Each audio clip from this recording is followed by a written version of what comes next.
vamos a comentar qué nuevos órganos endocrinos tenemos a la mano. Lo primero que hay que recordar es esto, y esto ya lo habíamos comentado anteriormente. El tejido adiposo también forma parte del tejido endocrino. Recuerden que el tejido adiposo es la manera como biológicamente el ser humano, gracias a eso, ha podido subsistir. El ser humano tiene esa capacidad, esa facilidad para acumular grasa, ¿no?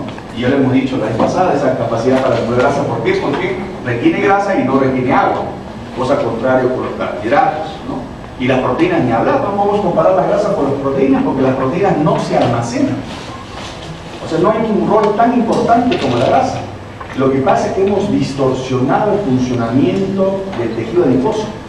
Y lo que voy a tocar en una de las partes del desarrollo de la clase, que se van a dar cuenta cuánto el hombre perjudica el funcionamiento orgánico cuando uno no sabe ingerir los alimentos de manera adecuada. Y lo van a ver, lo vamos a comentar.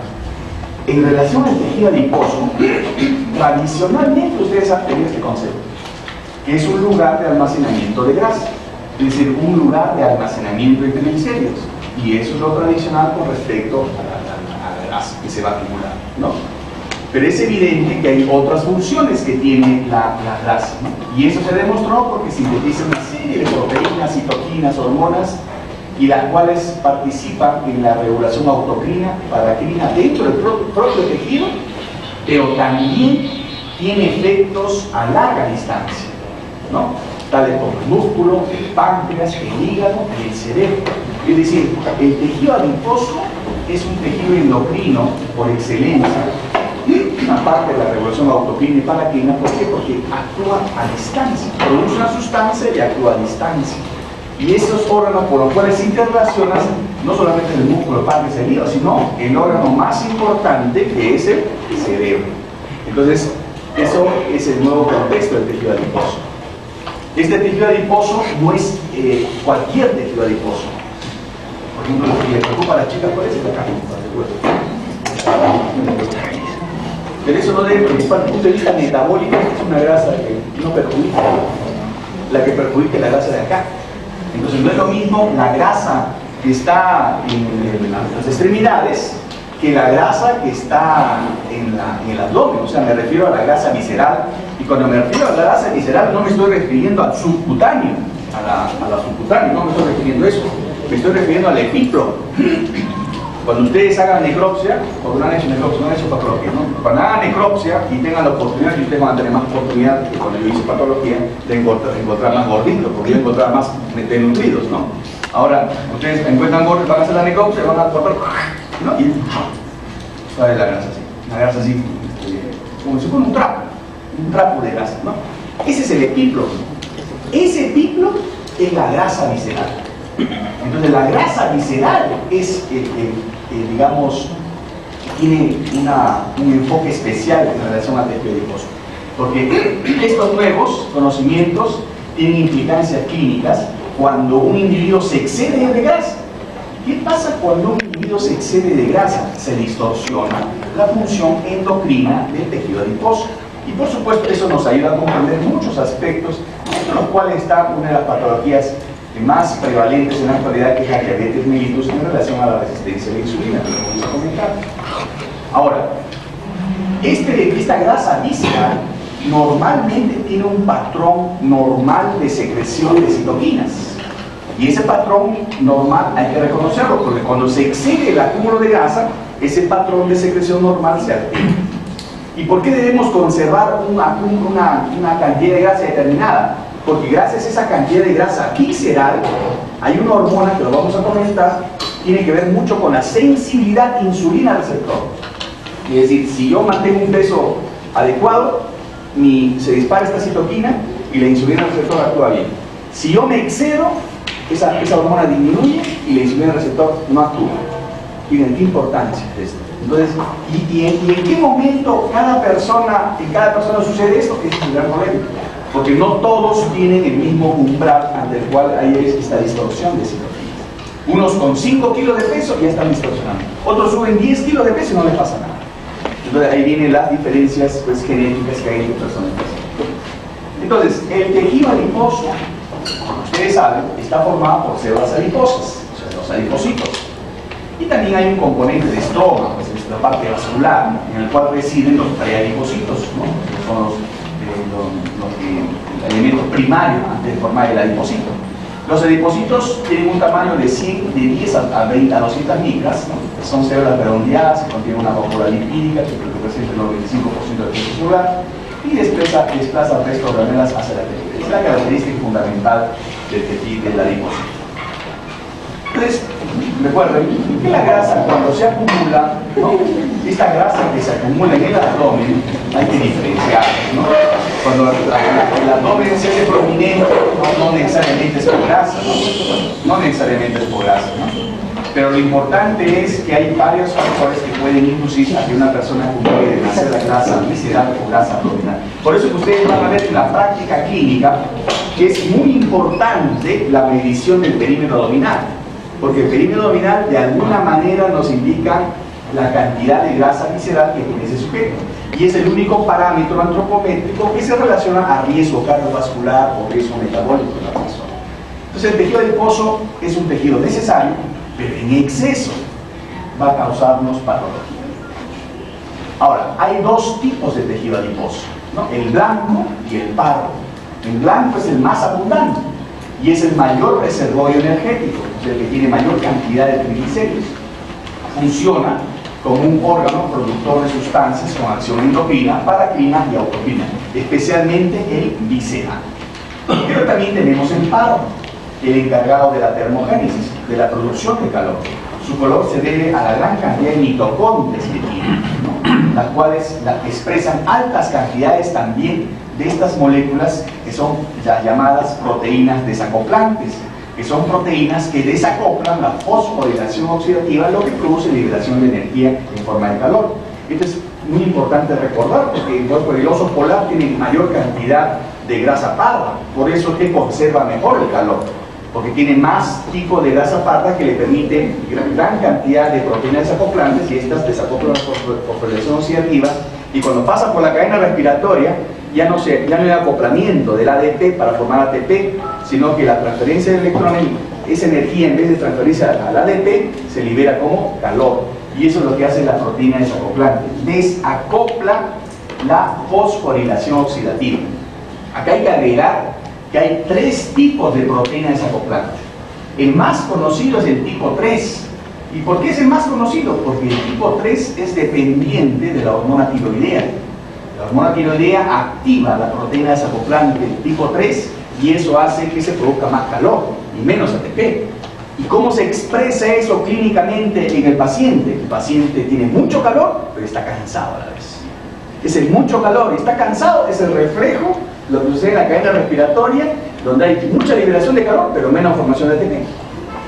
Entonces, eso es lo que tienen que recordar con respecto a las proteínas desacoplantes y con respecto especialmente a la grasa parda. En condiciones normales, el 80% del tejido adiposo está localizado, por supuesto, en el subcutáneo, ¿no? Pero ahí está el tejido visceral, que es el menos del 20%, y está constituido por adipocitos de un tamaño más reducido, con menor capacidad de almacenamiento. Ojo, tiene menor capacidad, acá hay menor capacidad de almacenamiento, pero está más vascularizado. Hay mayor inervación simpática y hay mayor número de receptores beta 3 adrenérgicos. Y esto, por supuesto, facilita una mayor actividad metabólica.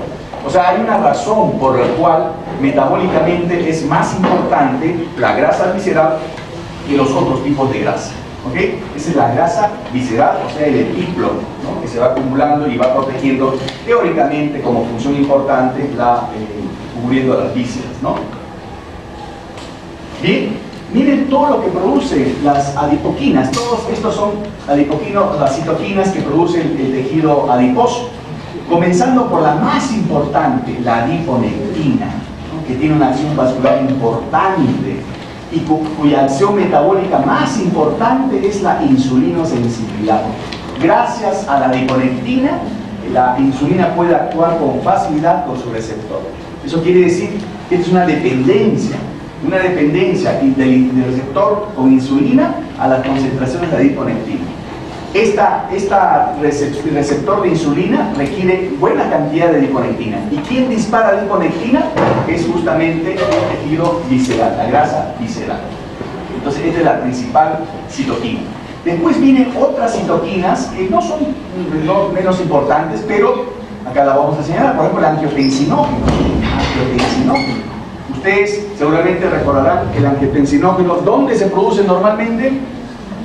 ¿En dónde? En el hígado, ¿no? Pero no se imaginaban que el tejido adiposo también puede producir angiotensinógeno. Y ahí viene el detalle. Saquen su lógica, su deducción. Si yo tengo más masa grasa visceral, produzco más angiotensinógeno.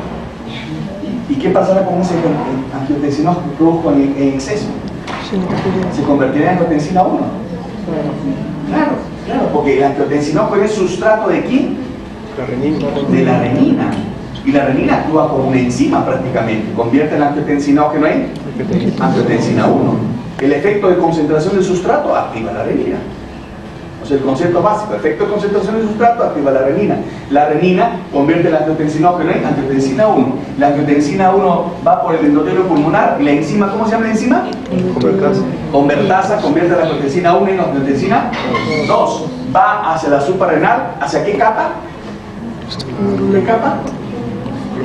Glomerular, para actuar sobre qué enzima especialmente, la 18 alfa hidroxilasa. ¿Ven cómo saben? Y ahí, ¿qué se produce?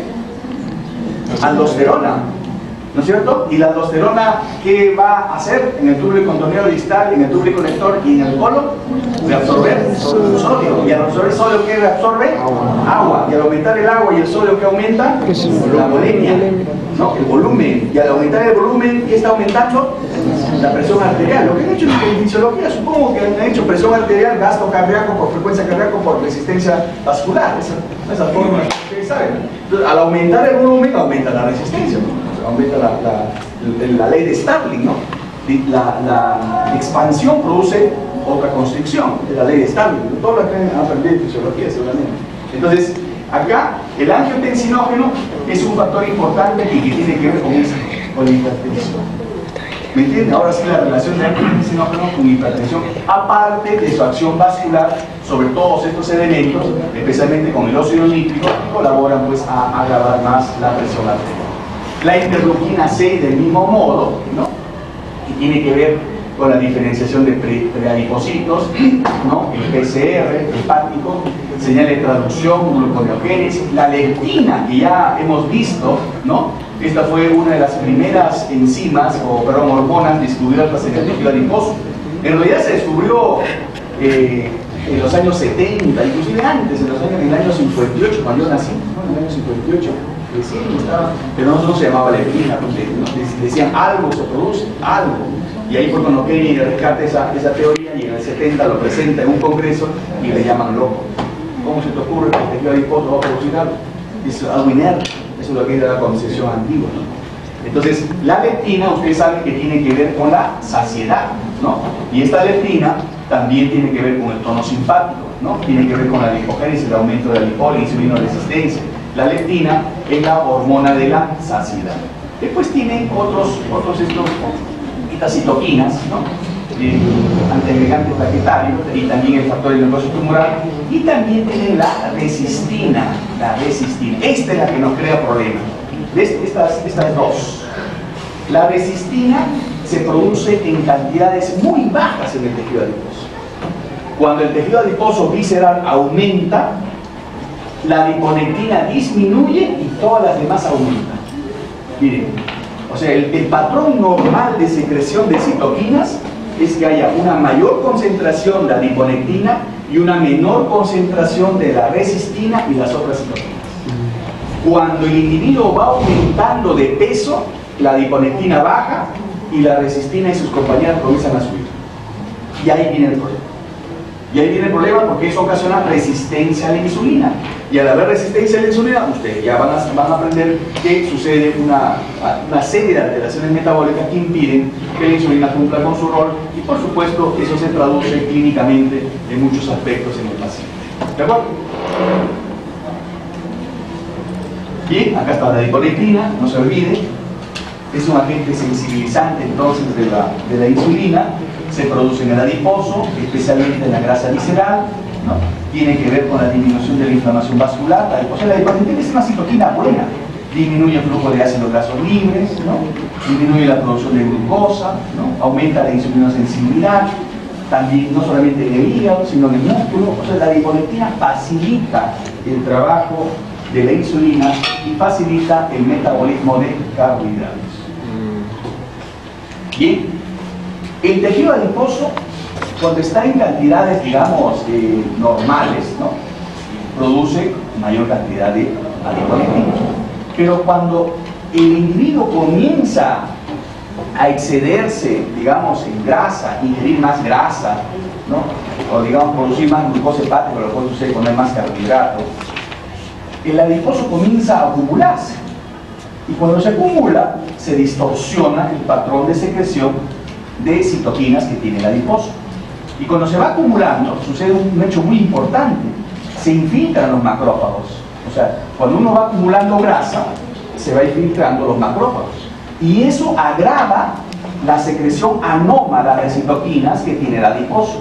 Y eso es lo que produce una alteración total de metabolismo con adiponectina disminuida, leptina aumentada, resistina aumentada, ¿no? El factor necrosis tumoral aumentado y los ácidos grasos libres aumentados. Todo esto distorsiona la función hepática, la función muscular, y esto por supuesto tiene que ver con efectos, por ejemplo en el hígado, más gluconeogénesis, más glucogenólisis y aumenta la glucosa. Ustedes pueden ver claramente el panorama cómo el exceso de peso altera totalmente el metabolismo de carbohidratos, no solamente en el hígado, sino en el músculo, donde disminuye la captación de glucosa, disminuye la oxidación de ácidos grasos. Entonces, y eso parte de un mecanismo de inflamación, de un acúmulo de grasa. La grasa no se acumula no solamente acá en el tejido adiposo. Llega un momento que las personas que tienen exceso de peso comienzan a acumular grasa en el hígado, comienzan a acumular grasa en el músculo, comienzan a acumular grasa en el páncreas, ¿no? Y en otros tejidos. ¿Y cómo se llama eso? Se llama síndrome de depósito ectópico de grasa. Y esa es una distorsión del funcionamiento del organismo. Por eso es importante que nosotros conservemos una grasa, digamos, considerada normal para cada individuo. Es bien difícil decir, este es el peso ideal para cada persona. Cada persona en realidad tiene un peso ideal, pero esa es parte de su programación genética, ¿no? Entonces, mientras que no hallemos un estudio de genoma que nos permita averiguar cuál es el peso ideal de cada persona, tenemos que deducir que el peso ideal es el que calculamos por el índice de masa corporal o por los datos físicos que da el paciente. Pero es un dato muy simple, muy simplista de definir obesidad, ¿no? Bien, miren, acá están los órganos endocrinos. Todo esto lo hemos estudiado, ¿no es cierto? Las hormonas hipotalámicas, pituitarias, la tiroides, ¿no? El timo no lo hemos tocado mucho, porque creo que lo han visto también en inmunología. Las adrenales, el riñón con su renina, el páncreas con su insulina, los ovarios, el útero, los testículos. Pero miren acá lo que aparece. ¿Qué dice acá? Microbiota. La microbiota intestinal. ¿Qué tienen que ver los microbios? Dios mío, ¿qué tienen que ver los microbios? Los microbios que aparentemente dicen, ¿somos realmente humanos? Ahora que han visto el programa de OVNI, ¿no? ¿Somos realmente humanos? 90% microbios y 10% de células humanas, si hacen el cálculo de número, ¿no? Y vamos a ver por qué. En realidad el hombre ha aprendido a que su funcionamiento orgánico también dependa de la flora bacteriana o de su microbiota intestinal. Básicamente es esto, lo que se sabía de la flora intestinal era esto, ¿no? Como yo digería mis alimentos, ¿no? Digería mis carbohidratos, proteínas, grasas, ¿no? Y los absorbía, pero había una parte que no absorbía.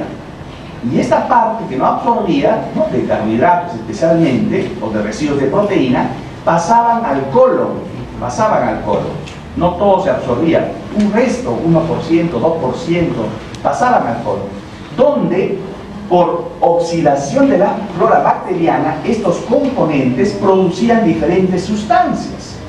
Muchas de ellas son conocidas ustedes desde niños, ¿no? Estaba cólico de gases, etcétera, ¿no? Pero acá está, esto producía especialmente ácidos grasos de cadena corta, los ácidos grasos de cadena corta y pequeña cantidad de ácidos de cadena ramificada, pero sobre todo ácidos grasos de cadena corta.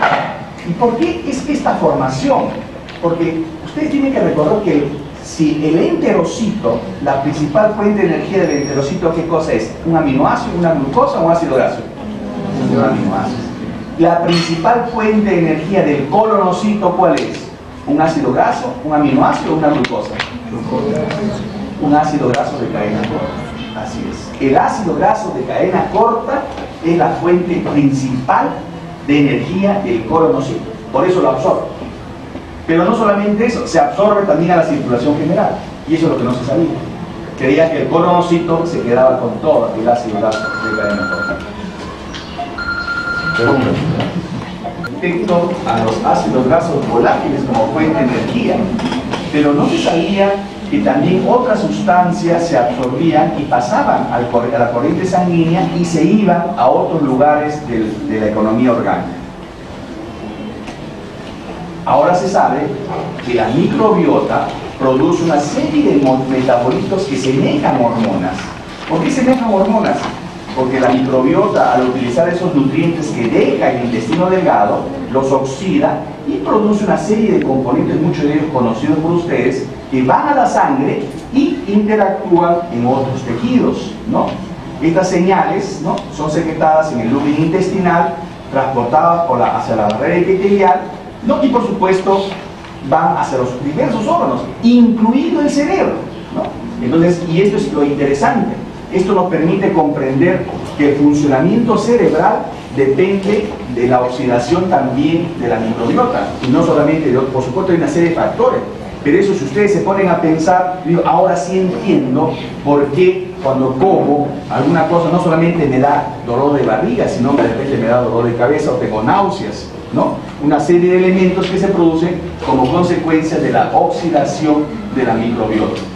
Entonces, no solamente se producen neurotransmisores, sino miren el triptofano, que tiene que ver con la serotonina, y la serotonina tiene que ver con la saciedad, por ejemplo, ¿no?, o los metabolitos de la colina, ¿no?, y los ácidos grasos volátiles. Entonces, todo eso nos ayuda a comprender que la flora bacteriana de alguna manera influye en el metabolismo orgánico, influye como una función endocrina, porque produce las sustancias, van por vía sanguínea y estas llegan a actuar en órganos a larga distancia. Por eso se llama que la microbiota podría funcionar y podría tener actividad endocrina.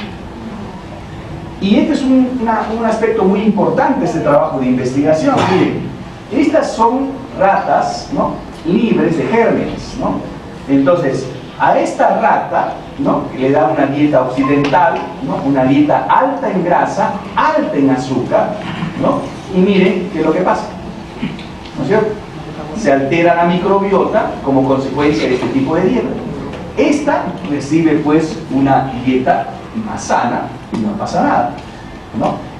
Estas ratas, ¿no?, vamos a permitir que sea su microbiota intestinal sea adoptada por diferentes ratas que también son libres de gérmenes. Miren, si el donador de peso, el donador de la rata tiene un peso normal, la rata que recibe la donación de microgérmenes o microbiota no pasa nada con el peso, adopta un fenotipo normal.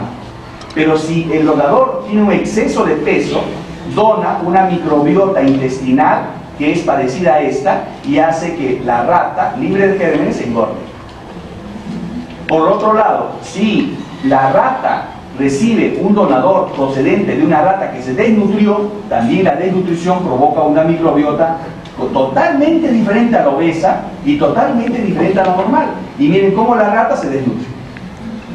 Entonces miren cómo es que influye la flora bacteriana en el peso de estos animales. Por eso es importante, ¿no?, rescatar el concepto que ustedes tienen que tener de flora bacteriana, o sea, de microbiota intestinal. ¿Está claro o no está claro? ¿Han entendido? No, no entendido. ¿Ah? De nuevo.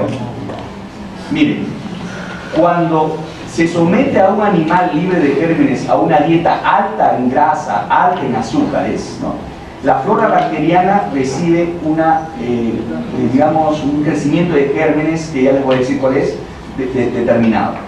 Si la dieta es normal, no pasa nada. Pero cuando la dieta es alta en grasa y alta en azúcares, esa microbiota que se forma hace que al animal engorde. Si yo saco esta flora bacteriana y la introduzco a un animal que tiene peso normal, este animal engorda. Si yo introduzco en este animal una microbiota, pero de otro animal normal, no pasa nada. Pero si introduzco la microbiota de una rata desnutrida a una normal, la provoco desnutrición. ¿Okay? Entonces miren cómo la microbiota puede influir sobre el peso de las ratas y por lo tanto sobre el estado nutricional.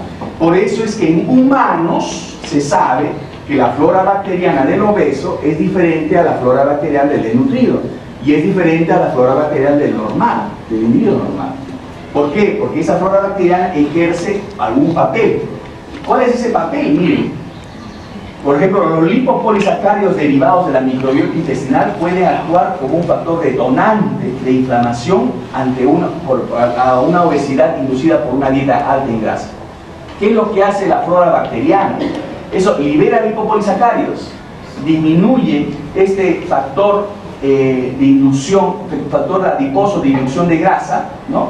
De ayuno, perdón, disminuye, y esto altera el funcionamiento del hígado por inflamación del adiposo, del hipotálamo y del músculo, y eso tiene que ver con la disminución de la sensibilidad de la insulina.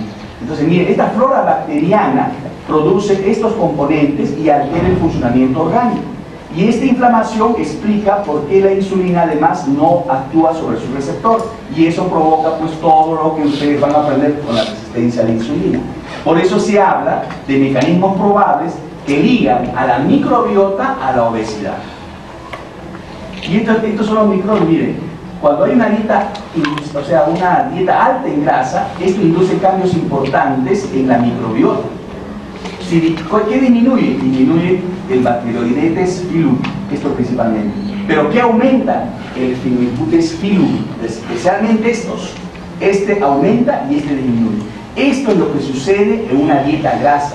Y si yo traslado esta microbiota, como el que hacemos en los animales de experimentación, a una ratita normal, la ratita por adoptar este patrón microbiota es que engorda. Porque esto es lo característico de la microbiota de un paciente que engorda por dieta alta grasa. Entonces acá, ¿qué es lo que tenemos? Que el tipo de dieta influye en la formación de la microbiota. ¿Cómo yo hago que mi microbiota sea normal? Si yo como lo adecuado. Si yo no como lo adecuado, la flora bacteriana se altera y eso distorsiona mi metabolismo. Por lo tanto, ¿a qué no sabes qué quiere ser el nene cuando sea grande? Diabético, ¿no? ¿Eso qué quiere decir? Que va a depender de lo que yo coma, ¿no? Mi funcionamiento orgánico. Claramente esta es una pequeña relación, especialmente con la microbiota nada más. Y acá están las causas propuestas. No solamente pues es la dieta, es el estilo de vida, el estrés, hay factores genéticos, hay mutaciones que hacen que algunas personas tengan una flora bacteriana diferente a otras, ¿no? Y ese desbalance sea notorio. También los medicamentos, las vacunas, todo eso puede alterar la microbiota intestinal, ¿no? Varios factores. Entonces, en la microbiota, cuando hablamos de la microbiota, estamos hablando de una serie de componentes que se liberan del intestino, ¿no? Y es comunicado al cerebro. Y esto es expresado como náuseas, saciedad o dolor, ¿no? Pero todo a través de la microbiota intestinal. Y esto probablemente modula, es un sistema de modulación de la función gastrointestinal. Ahora, si nosotros necesitamos una microbiota normal, tenemos que ir al origen. ¿Cuándo se forma la flora bacteriana? Nosotros no nacemos con flora bacteriana. La flora bacteriana aparece a la segunda semana de vida. Pero necesitamos un antígeno, un caldo de cultivo para formar flora bacteriana. Y eso sucede más fácilmente cuando nacemos de manera natural. ¿Y cómo nacemos de manera natural? Pues a través del canal vaginal que ya tiene su flora bacteriana. Y ahí adquirimos nuestra primera flora bacteriana, que es la que se multiplica después. Por eso es que existen trabajos como este. El parto por cesárea aumenta el riesgo de alergia. Es decir, está asociado a problemas posteriores en la vida. ¿Por qué? Porque no reciben los estímulos antigénicos que recibe el niño que nace por parto natural. El estilo de vida moderno ha disminuido la exposición a las bacterias, ¿no? Más alimentos estériles y procesados, aumento de las medidas higiénicas, vida urbana, antibióticos, abuso de los antibióticos, fórmulas estériles, parto por cesárea, menor exposición a bacterias, flora intestinal alterada y respuesta inmune adecuada. Entonces ustedes pueden ver cómo este círculo se completa, ¿no? A partir de la raíz del problema. ¿Qué nosotros tenemos que hacer? Podríamos dar flora bacteriana nueva, ¿no? Pero lo más fácil también es prevenir, tomando en cuenta todos estos factores del estilo de vida moderno. Ahora, ¿cuál es el alimento ideal para el ser humano? ¿Cuál es el alimento ideal para el ser humano? La leche materna, es el único ideal. No hay otro alimento que sea, los otros son invención quizás de la especie humana. Pero este es el alimento humano. Miren, ¿cómo es que la lactancia materna aumenta las bifidobacterias? ¿Y cómo es que usando otras fórmulas no se logra el mismo aumento que con la leche materna? O sea, desde el momento que esto que nos dice la leche materna, que esto debería ser nuestro patrón, ¿no? Nuestro patrón de formación de lactancia, de microbiota intestinal usando lactancia materna. Miren, momentos críticos en el desarrollo de la flora microbiana. Los primeros 3 días influenciados por factores genéticos y el modo del parto, si es por cesárea o es el parto vaginal. Y después cómo este es influenciada por el tipo de alimentación y la exposición al ambiente para tener una flora bacteriana, una microbiota intestinal adecuada. ¿Qué les quiero decir esto? Que si sabemos que la microbiota intestinal es un órgano especialmente de funcionamiento endocrino, paracrino, autocrino, debemos formarlo, establecerlo de manera normal. ¿Y cuál es el principal factor, aparte del genético? Es el tipo de alimentación que adoptemos para que esta flora bacteriana o microbiota sea normal. Miren, la flora intestinal es un ecosistema balanceado. Hay inhibición de patógenos, estímulo inmune, ayuda a la digestión y absorción, a la síntesis de vitamina, y especialmente el lactobacillus, que es uno de los más importantes. Por el contrario, también hay otros que son patógenos, que ustedes ya lo conocen, que tienen que ver con las diarreas, las infecciones, con la producción de toxinas. Este equilibrio hacia los factores pues, de la microbiota usual hacen pues, que el organismo funcione de manera adecuada. Ese ecosistema tiene que estar balanceado con la flora bacteriana y adecuada. Por eso hay este canto, ¿no? Duérmete niño, duérmete ya, viene el estafilococo y te infectará. Ahora, ¿de qué manera nosotros podemos, aparte de la alimentación, fomentar una microbiota intestinal adecuada? Por los probióticos, que son complementos alimentarios de microbios vivos que afectan benéficamente al animal huésped, al mejorar el equilibrio biológico. Esto fue descrito hace muchos años por Mendel, ¿no? Y estos son los probióticos utilizados comúnmente. Cuando ustedes les dan en la industria comercial, ahí están, todos estos son los bifidobacterias, lactobacillus, que son pues las bacterias buenas, digamos, y que ayudan a fomentar una microbiota intestinal adecuada. Estas bifidobacterias que son anaerobios, ¿no? Producen acetato, lactato, ¿no? Que son anaerobios, toleran pH bajo, ¿no? Por eso que son anaerobios, constituyen la mayor parte de flora de lactantes alimentados a pecho. Es más fácil con el pecho que se fomente una flora, una microbiota intestinal adecuada, ¿no? Y sobreviven a la digestión intestinal. Al nacimiento, ¿no? El parto vaginal, lactancia materna, promueve, establece una flora bacteriana balanceada, predominancia de bifidobacterias y la barrera intestinal adecuada y una respuesta inmune adecuada. Esto es lo ideal, ¿no?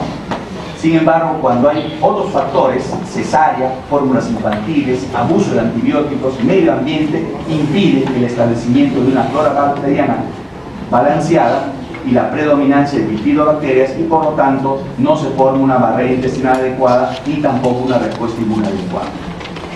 Por eso es que los probióticos son utilizados para promover esto, que a veces no sucede porque hay una serie de factores que impiden que esto sea así. Entonces, la grasa, la flora y la flora bacteriana se comportan como un factor endocrino, ¿no? Y en este caso la microbiota tiene que ver con el sistema inmune tiene que ver con el sistema conductual, con la función cerebral, tiene que ver con de manera... Ahorita no sabemos, por ejemplo, cómo la microbiota actúa activando el eje hipotálamo hipófisis suprarrenal. No se sabe todavía. Más adelante seguro que se explicará, pero sí hay un componente que activa esto a manera de estrés y activa el eje hipotálamo hipófisis suprarrenal. Y también sobre el sistema cardiovascular también es importante la microbiota, así como el funcionamiento gastrointestinal y el mismo metabolismo del hueso, ¿no? Bien, entonces esos son los órganos que son actualmente considerados endocrinos, ¿no? Ahora, muchas veces sucede esto, no me acuerdo de la respuesta y estudié toda la noche. ¿Qué les quiero decir con eso? Le ha pasado a ustedes seguramente, ¿no? Sí. Esto, sí. Lo que pasa es que ustedes no permiten seguramente funcionar a su organismo. Mala alimentación, ¿no? Digamos, malas, inadecuadas horas de sueño, ¿no? Una flora bacteriana inadecuada quizás, ¿no? Estímulos inadecuados, conductas inadecuadas, y todo hace pues que la memoria no sea tan efectiva. O sea que uno tiene que preguntarse muchas veces ¿por qué un ser humano tan joven se olvida de las cosas, ¿no? Puede ser por diferentes motivos, ¿no? Pero también puede ser porque yo no permito que mi organismo funcione de manera adecuada. Reflexionen en esto: tipo de alimentación, estilo de vida y cómo está repercutiendo en su salud y qué va a hacer de ustedes en el futuro. El otro detalle, que acá hay hormonas, es este: hormona o neurotransmisor. Ese es el otro problema. Antes eran los neurotransmisores aparte y las hormonas aparte. Pero cuando se descubrió que algunas enzimas, hormonas, también estaban en el cerebro, decía, ¿pero qué hace la insulina arriba en el cerebro? ¿Qué hace la colecistoquinina en el cerebro? ¿Qué hace? La colecistoquinina no tiene nada que exprimir acá. Acá no hay vesícula, ¿no? La colecistoquinina, la serotonina, la dopamina, la catecolamina, ¿es eso sí? ¿Podría ser? Entonces, acá se llega a comprender que una hormona se puede comportar como un neurotransmisor y un neurotransmisor se puede comportar como una hormona, dependiendo del concepto de hormona y dependiendo del concepto de neurotransmisor, independiente de la sustancia. Ustedes saben muy bien que una hormona tiene acción endocrina fundamentalmente, pero también paracrina, autocrina, intracrina. Entonces, ¿cuál es el concepto de neurotransmisor? Vamos a ver, si ustedes recuerdan que el concepto de neurotransmisor, y ustedes dicen, esta sustancia que es una hormona, está comportándose como un neurotransmisor, ya no es una hormona ahí, es un neurotransmisor. Entonces, acá viene el concepto de neurotransmisor: toda sustancia sintetizada y almacenada en una neurona presináptica y que en respuesta a un estímulo es liberada al espacio sináptico.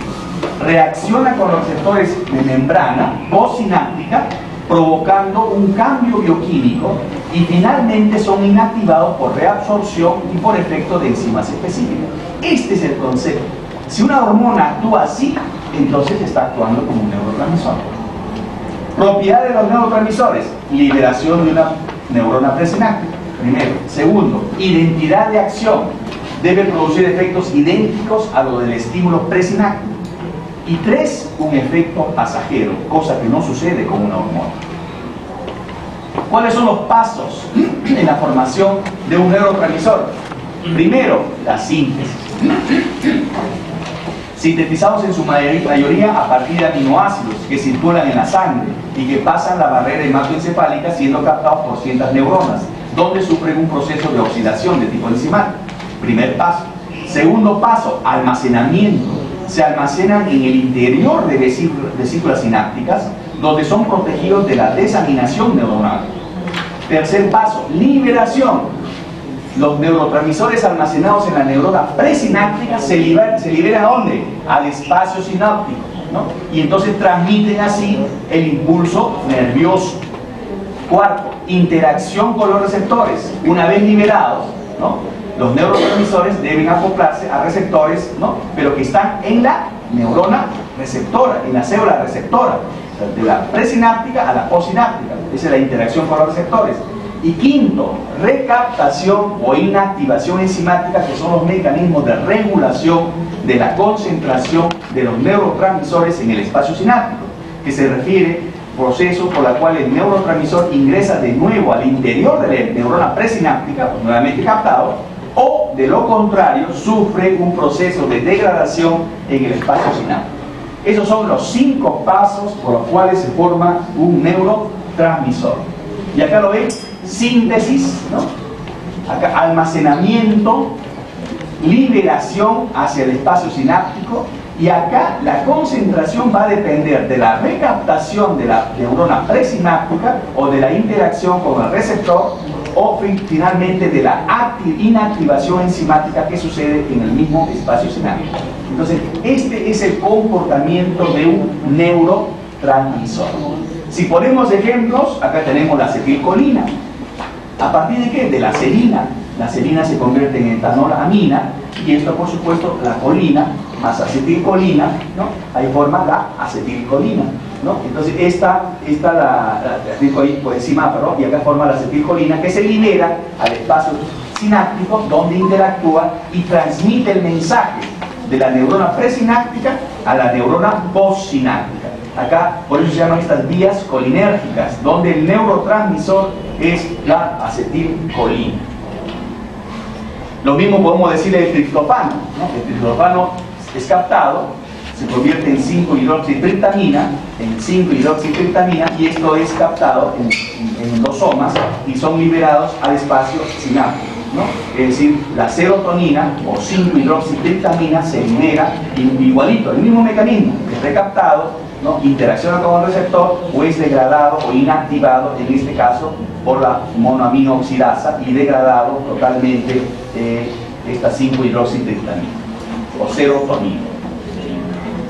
Entonces, estos ejemplos son ejemplos de acción de neurotransmisores.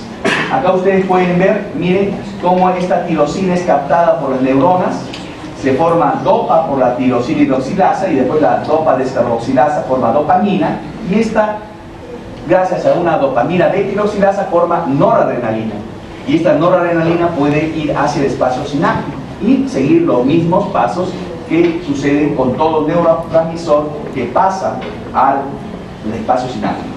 Del mismo modo, acá también se puede liberar dopamina. En vez de terminar en noradrenalina, esta vía termina en dopamina, y la dopamina pasa al espacio sináptico.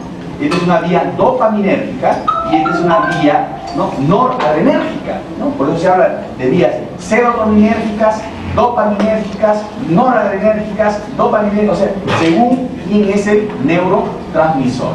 Eso es lo que sucede con los neurotransmisores. Entonces, muchas hormonas comienzan a liberarse de esta manera: la colecistoquinina, la somatostatina, la hormona antidiurética, que parece que en algunas áreas funciona e interviene en la función de memoria, por ejemplo, ¿no? Es decir, una serie de hormonas actúan como neurotransmisores, y muchos de ese tipo de comportamiento no se pueden saber las funciones. Lo que sí se ignora mucho, el accionar de muchas hormonas que funcionan como neurotransmisores en otras áreas del cerebro. Eso es con respecto a la confusión que hay entre hormona y neurotransmisor. Una hormona puede tener comportamiento neurotransmisor, y un neurotransmisor puede tener comportamiento hormonal. Y termino con esto. Miren, este es Ubuntu. No sé si han leído esto. ¿Lo han leído? Ubuntu es la competencia. Miren, acá están los niños. ¿A qué se refiere? Cuenta la historia que un antropólogo que estaba haciendo investigaciones en una tribu africana propuso a los niños de esta un juego. A lo lejos él había dejado una canasta llena de frutas cerca de un gran árbol, y le dijo a los niños: el primero que llegue a alcanzar la canasta ganará todas las frutas. Los niños se prepararon, y cuando dio la señal para que corrieran, todos ellos se tomaron de las manos y corrieron juntos. A los pocos segundos, los pequeños estaban sentados juntos disfrutando del gran premio, así como vimos en la foto anterior. El antropólogo, sorprendido por la reacción de los niños, preguntó: ¿por qué corrieron así? Si uno solo puede haber ganado todas las frutas. A lo que ellos respondieron: Ubuntu. ¿Cómo uno de nosotros podría ser feliz con las frutas si todos los demás están tristes? Eso significa la palabra Ubuntu. Y la reflexión, ¿cuál es? Que Ubuntu es una regla de ética. que mantiene muchos pueblos de África. Está enfocada en la lealtad y la relación positiva, no hay relación negativa, sino relación positiva entre las personas. Esta palabra, que proviene de la lengua zulú y xhosa, según los estudiosos, podría traducirse como yo soy porque nosotros somos. Las personas que se rigen por esta filosofía de vida, Ubuntu, es abierta y está lista para dar, respaldar, apoyar a sus hermanos. Según Desmond Tutu, líder pacifista sudafricano y premio Nobel de la Paz por luchar contra el apartheid, la persona con Ubuntu no se siente amenazada cuando otros son capaces y son buenos en algo, porque está seguro de sí mismo, pues sabe que pertenece a una gran totalidad que decrece cuando otras personas son humilladas o menospreciadas. Ese es el concepto de Ubuntu que uno debe conservar a lo largo de la vida. Y ustedes, por ejemplo, son un grupo humano, ¿no?, que seguramente van a terminar así. Esa es la graduación, ¿no? Así van a terminar. Yo estoy seguro que van a llegar acá. Quizás uno que otro se queden acá. Vamos a decir uno que otro, ¿no? Pero yo espero verlos así. Algún día, si es que Dios me da vida, los voy a ver. ¿Cuántos me faltan? 5, ¿no? Ya. Ubuntu. Eso es lo que me gustaría verlos algún día. Y ponerte la resolución, el nombre, la resolución 42. Esta es la actividad científica que me gusta participar. Esta es la Sociedad Científica de Estudiantes. Yo creo que esta es una actividad que ustedes deben apoyar. Esta es una actividad que no tiene nada que ver con política. Acá están mezclados Villarreal, San Marcos, Ricardo Palma, Cayetano, mezclados todos los alumnos. Y eso, si los científicos no tienen política, no es por eso que dicen que los científicos tienen que ser de mente abierta, porque tienen que aceptar de todo, ¿no? Tienen que aprender a convivir, tienen que aprender a compartir, ¿no? Miren, este joven que vive en Estados Unidos, es egresado de Villarreal, un excelente médico pediatra que vive en Orlando con su familia, de la promoción 23. O si un ejemplo que uno puede ir al extranjero y brillar, como brillan otros médicos, ¿no? Y acá, si no, uno más cerca, Ayacucho, es el dueño de Ayacucho, prácticamente es el doctor, el pediatra más renombrado de Ayacucho, egresado de Villarreal, de la promoción 24, 26, si mal no recuerdo. O sea, así los quiero ver. Algún día me voy a ver así. De repente no con tantos hijos. Pero sí, yo espero, siempre nos vamos a cruzar en el camino. Siempre nos cruzamos en el camino. Y siempre estaremos acá. No para que repitan ustedes el curso, para conversar. Siempre seguro pueden conversar. Señora Teresita. Entonces de eso se trata, ¿no? Entonces, chiquitita, una petiza. Yo creo que ahí vamos a terminar y bueno, le deseo suerte en esa, ¿no?